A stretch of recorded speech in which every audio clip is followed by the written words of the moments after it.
ఈ రోజు ఏపీలో జరిగిన పోలింగ్ సరళి చూస్తే 5 ఏళ్ల పాలనకు ప్రజలు బ్రహ్మరథం పట్టారని అర్థమవుతోందన్నారు ఏపీ ప్రభుత్వ సలహాదారుడు సజ్జల రామకృష్ణారెడ్డి.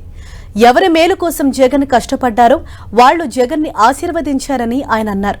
ఎన్నికల్లో చెప్పిన అబద్ధాలు ప్రజలు నమ్మలేదని, వేసిన ఎత్తులు ఫలించలేదని, టీడీపీ నేరుగా పోలింగ్ రోజున హింసా రాజకీయానికి పాల్పడిందని సజ్జల అన్నారు.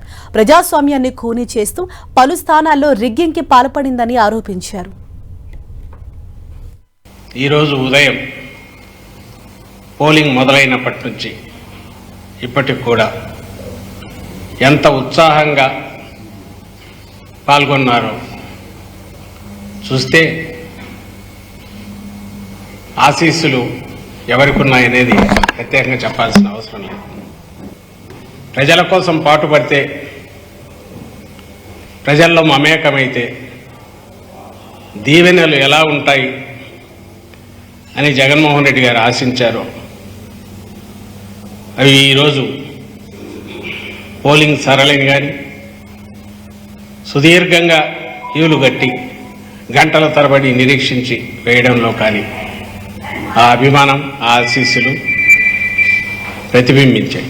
ఎన్నికల్లో ఓటు ద్వారా తమ నిర్ణయం ఖచ్చితంగా స్వేచ్ఛగా చెప్పే ప్రయత్నం అన్ని వర్గాల వాళ్ళు చేయడం, అన్ని వయసుల వాళ్ళు చేయడం, యువతతో దగ్గర మొదలు పెడితే కొత్తగా ఫస్ట్ టైం ఓటర్స్ దగ్గర నుంచి పండు ముదుసలకు నడవలేని వారైనా సరే వాళ్ళకి ఎవరు కావాలో ఏం కావాలో వచ్చారు, అక్కడ స్వేచ్ఛగా వేసి వెళ్ళారు.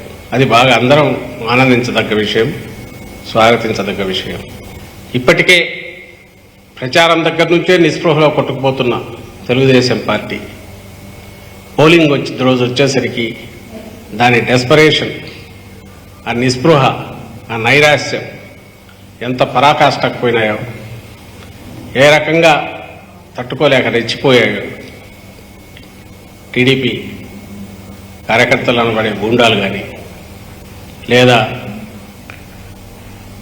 వాళ్ళకు అనుకూలంగా ఈరోజు పొత్తు వల్లనో దాని వల్ల పోలీస్ అధికారులు కానీ, లేదా ఎన్నికల కమిషన్ అబ్జర్వర్ల పేరుతో ఇక్కడికి వచ్చిన వాళ్ళు కానీ, మనం ఈరోజు జరిగినంత ఏకపక్షంగా వాళ్ళ వైపు నుంచి జరిగిన దాడులు, హింసాకాండ రుజువు చేస్తుంది.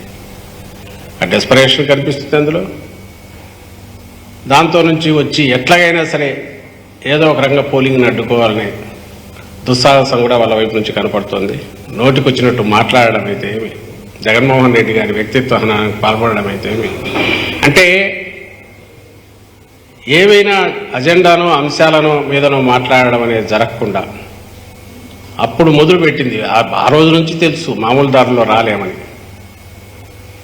అందుకే కేంద్రంలో ఉన్న పార్టీతో పెట్టుకుంటే అధికారం అండగా ఉంటుందని, ఇటుపక్క ఒక సామాజిక వర్గం, పెద్ద సామాజిక వర్గం అండ వస్తుంది ఇంకొక ఆయనతో, అన్నీ పెట్టుకొని ఏది చేసినా ఆఖరికి నువ్వు ప్రజలకేం కావాలో తెలుసుకోకుండా, లేదంటే ప్రజల ఆకాంక్షలకు తగినట్టు ఉండకుండా, ఎప్పుడు మేమన్నట్టు నువ్వు గతంలో ఏం చేసినావో చెప్పకుండా, రేపు ఏం చేయబోతున్నావో స్పష్టత ఇవ్వకుండా, నువ్వు ఆఖరకు మొదలుపెట్టి ఈరోజు పోలింగ్ డే వరకు నువ్వు నడిపిన నాటకాలన్నీ ఈరోజు పరాకాష్ఠగా దానికి అవేం ఆ పప్పులు ఉడకలేదని తెలిసాక దాడులకు తెగబడడం, హింసాకాండకు తెగబడడం, రిగ్గింగ్ కూడా బాగా